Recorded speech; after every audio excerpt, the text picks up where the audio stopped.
Il y a quelqu'un qui disait, tant que les lions n'auront pas leurs propres historiens, eh bien les histoires de chasse ne vanteront que les mérites du chasseur. Qu'est-ce que cela signifie? Ça veut tout simplement dire que tant qu'un peuple ou une population n'auront pas une personne qui racontera leur histoire de façon objective et de façon véridique, eh bien l'histoire de ce peuple n'aura pas la gloire qu'elle a réellement.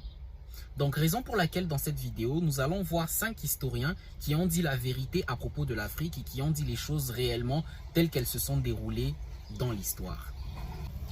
Mais bien avant de commencer cette vidéo, je t'invite à faire comme ça. Ça ne coûte rien, c'est juste un petit clic en bas de la vidéo et c'est parti.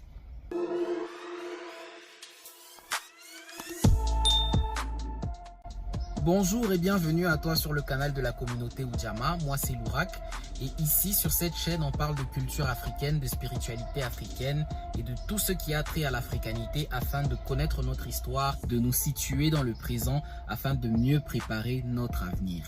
Ainsi, si tu es nouveau sur cette chaîne, je t'invite à liker cette vidéo et à t'abonner et c'est parti. La première personne dont nous allons parler dans cette vidéo, ce n'est pas vraiment un historien mais c'est plutôt un philosophe et écrivain. Il s'agit du comte Volney. Alors, c'est qui le comte Volney? Il s'agit d'un philosophe, comme je le disais, un philosophe français et un écrivain qui a beaucoup voyagé à travers le monde et particulièrement en Afrique. Et qu'est-ce qu'il a dit? Qu'est-ce qu'il a écrit à propos de l'Afrique, ce comte Volney? Quand il est arrivé en Égypte, il a découvert énormément de choses, comme tout le monde, en tout cas quand il arrive en Égypte, il est toujours ébahi par ces grands monuments, par ces grandes choses que l'humanité a construites à l'époque où tout le reste du monde était encore dans l'obscurantisme, en tout cas. Et quand il a vu ces choses, ces grands monuments, qu'est-ce qu'il a dit, ce comte Volney? Il débarque, il arrive devant le Sphinx, il le regarde et il se dit: ça, en tout cas, c'est pas une tête d'arabe, c'est pas une tête de blanc, c'est une tête de nègre. Parce que le Sphinx tel qu'il était à l'époque, avant qu'il n'ait perdu toutes ses caractéristiques faciales, ça se voyait que c'était vraiment une tête de nègre, une tête vraiment négroïde. Et en le voyant, ça l'inspire à écrire ceci. Mais en revenant à l'Égypte, le fait qu'elle rend à l'histoire offre bien des réflexions à la philosophie. Quel sujet de méditation de voir la barbarie et l'ignorance actuelle des Coptes, métis issus des Grecs et des Égyptiens, issus de l'alliance du génie profond des Égyptiens et de l'esprit brillant des Grecs. De penser que cette race d'hommes noirs, aujourd'hui notre esclave, est l'objet de nos mépris, et celle-là même à qui nous devons nos arts, nos sciences et jusqu'à l'usage de la parole. D'imaginer enfin que c'est au milieu des peuples qui se disent les plus amis de la liberté et de l'humanité que l'on a sanctionné le plus barbare des esclavages et mis en problème si les hommes noirs ont une intelligence de l'espèce des hommes blancs.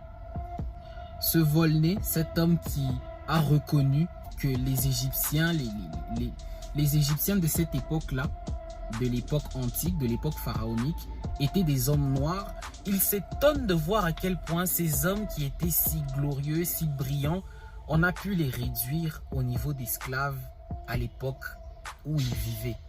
Parce qu'à l'époque où ils vivaient, c'était l'époque où l'esclavage était vraiment en plein apogée. Alors il était totalement indigné de voir cela.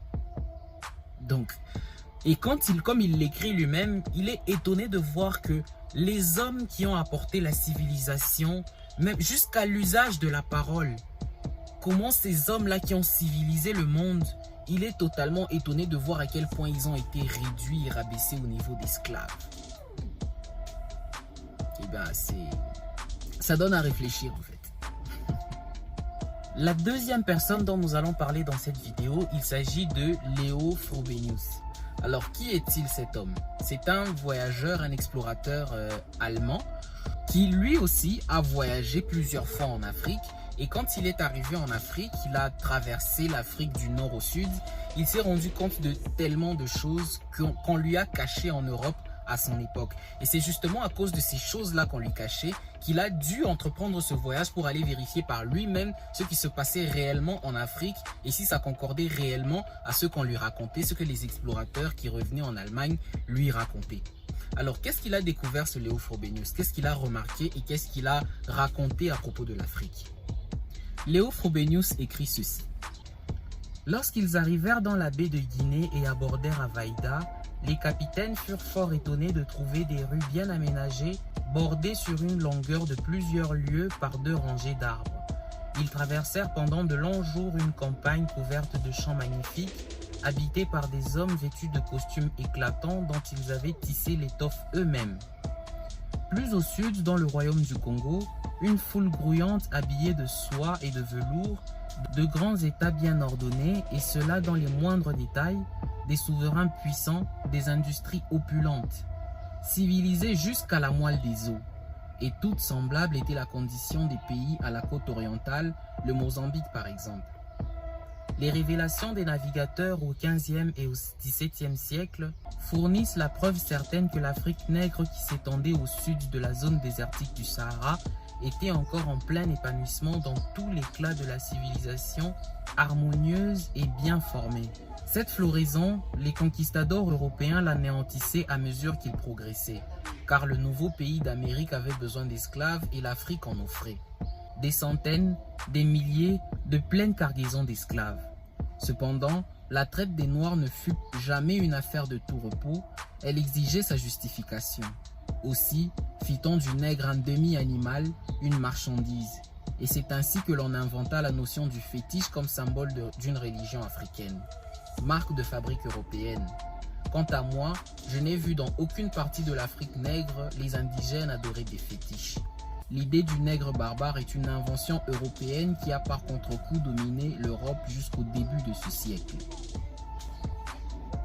Rendez-vous compte par vous-même, un Européen qui arrive en Afrique, un Allemand qui débarque en Afrique, il se rend compte en fait que tout ce qu'on lui a raconté jusqu'alors n'était que des mensonges.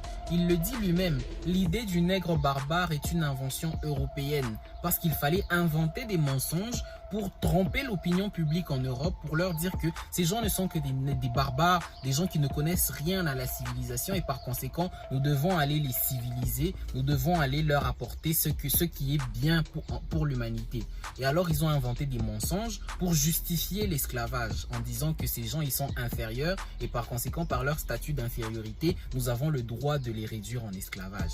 Comme Volney le disait, juste précédemment là, c'est étonnant en fait que les personnes qui ont apporté jusqu'à l'usage de la parole à l'humanité, c'est vraiment impossible à penser, impossible à croire que ce sont ces gens-là à qui aujourd'hui nous avons fait subir le pire des esclavages.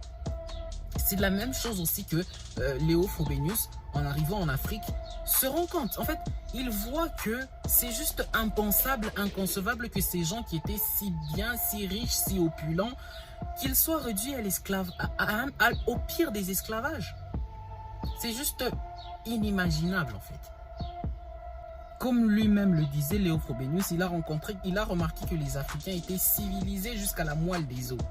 Et plus loin, il dit que les Européens ont même inventé la notion du fétiche pour qualifier les religions africaines. En fait, tout ce qu'on voit aujourd'hui comme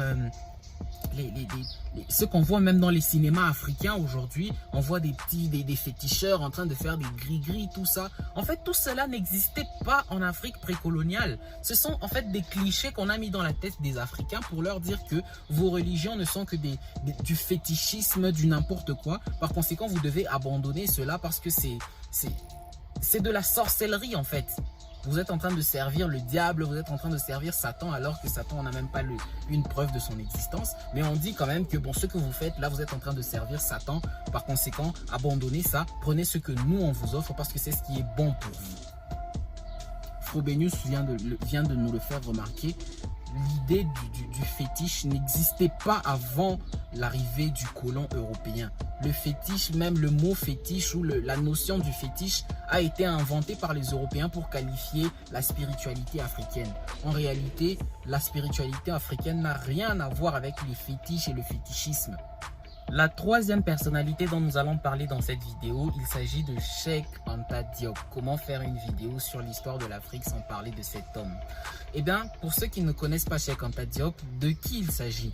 En fait, Cheikh Anta Diop, c'était un historien, égyptologue sénégalais, un scientifique. Bref, il avait plusieurs titres que nous ne saurons probablement pas énumérer ici.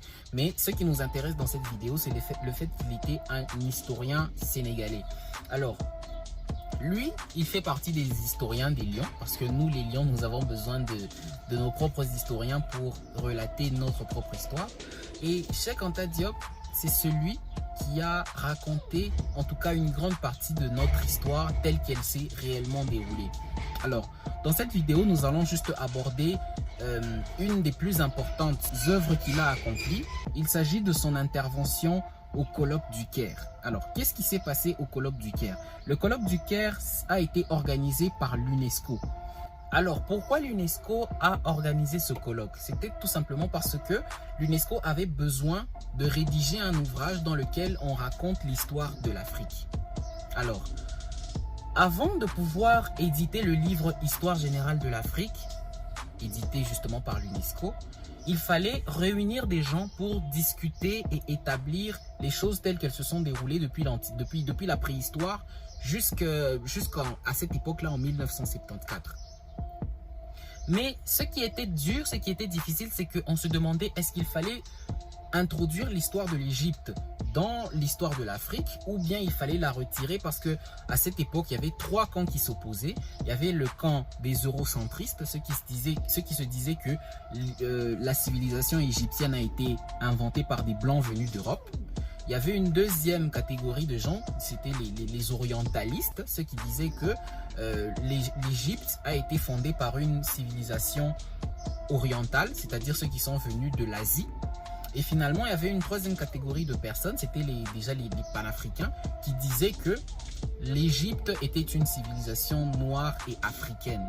Alors, pour se départager cette divergence d'avis, l'UNESCO a dû organiser ce colloque du Caire pour débattre finalement et conclure une fois pour toutes, savoir qui étaient réellement les Égyptiens.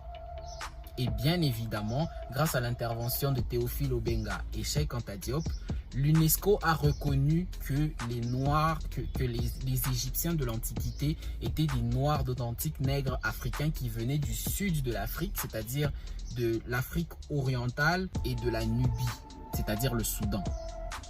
Et après plusieurs jours de réflexion, après plusieurs heures de réflexion, de discussion et de débat, finalement, l'UNESCO a reconnu que c'était la troisième catégorie des personnes, c'est-à-dire les panafricains, représentés par Théophile Obenga et Cheikh Anta Diop, qui avaient raison. Raison pour laquelle l'Histoire générale de l'Afrique, le livre édité par l'UNESCO, reconnaît à l'intérieur que les Égyptiens de l'Antiquité étaient d'authentiques nègres, d'authentiques noirs africains. Pour ceux qui ne l'ont pas encore lu, veuillez le télécharger. En tout cas, il est gratuit, il est disponible gratuitement sur internet. Vous pouvez télécharger ce livre-là, l'Histoire générale de l'Afrique, et le lire en entièreté. Vous allez remarquer par vous-même. Il est en plusieurs tomes, donc vous allez télécharger le premier tome, le deuxième et jusqu'au dernier. Donc, téléchargez-le et lisez-le. Ça, c'est l'œuvre de Cheikh Anta Diop.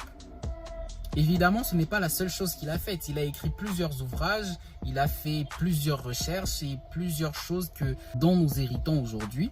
Mais dans cette vidéo, nous n'allons parler que de ce petit épisode-là de toute sa carrière. La quatrième personnalité dont nous allons parler dans cette vidéo, il s'agit d'un Hollandais qui s'appelle Olfert Dapper. Alors, qui est Olfert Dapper? Cet homme, c'était, comme je le disais, un Hollandais qui a voyagé à travers le monde. Partout où il passait, ce qu'il voyait, il le notait, il l'écrivait. Et il a aussi voyagé en Afrique et il a aussi écrit tout ce qu'il a vu quand il est passé en Afrique. Alors, nous allons lire quelques passages de ce qu'il a vu en Afrique quand il est arrivé en Afrique et particulièrement dans le royaume du Monomotapa, dans l'empire du Monomotapa. Et Monomotapa en soi, c'était une déformation des Portugais, hein, parce que la vraie appellation de cet empire-là, c'était Mwene Mutapa, ce qui signifie le souverain des terres conquises dans la langue locale. Mais quand les Portugais sont arrivés là, ils ont transformé ce mot-là, peut-être parce qu'ils ne connaissaient pas la signification.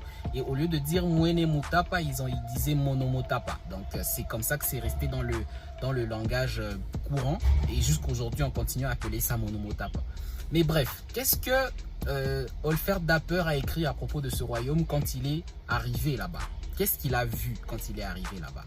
Quand il arrive par exemple dans le palais de l'empereur, il dit « On y entre par 4 grands portaux où les gardes de l'empereur font tour à tour la sentinelle. Les dehors sont fortifiés de tours et le dedans divisé en plusieurs chambres spacieuses garnies de tapisseries de coton où la vivacité des couleurs dispute le prix à l'éclat de l'or. Des chairs dorées, peintes et émaillées de chandeliers d'ivoire suspendus à des chaînes d'argent sont une des beautés de ces appartements somptueux.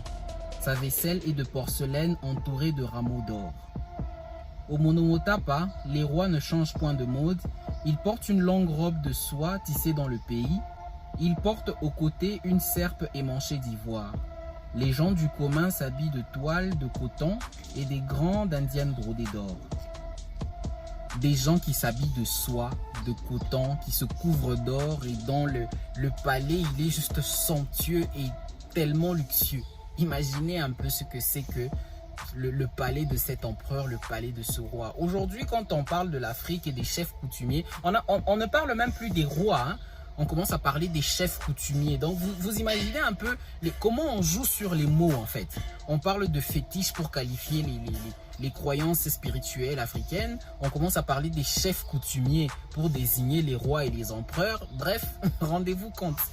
Aujourd'hui, quand on parle des chefs coutumiers, on voit souvent des petits chefs là avec des plumes sur la tête, habillés avec des jupes en raffia, qui habitent dans des petites cases là, des petites huttes, hein, des trucs comme ça. C'est ça qu'on imagine aujourd'hui quand on parle de chefs coutumiers. Mais voilà un Hollandais qui a voyagé en Afrique à l'époque et qui nous raconte dans quel genre de luxe somptueux, dans quel genre d'opulence est-ce que les rois vivaient à l'époque.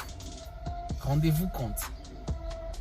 Donc l'histoire de l'Afrique a été tellement trafiquée, a été tellement salie que même les Africains eux-mêmes échouent de se donner de l'importance et de la valeur.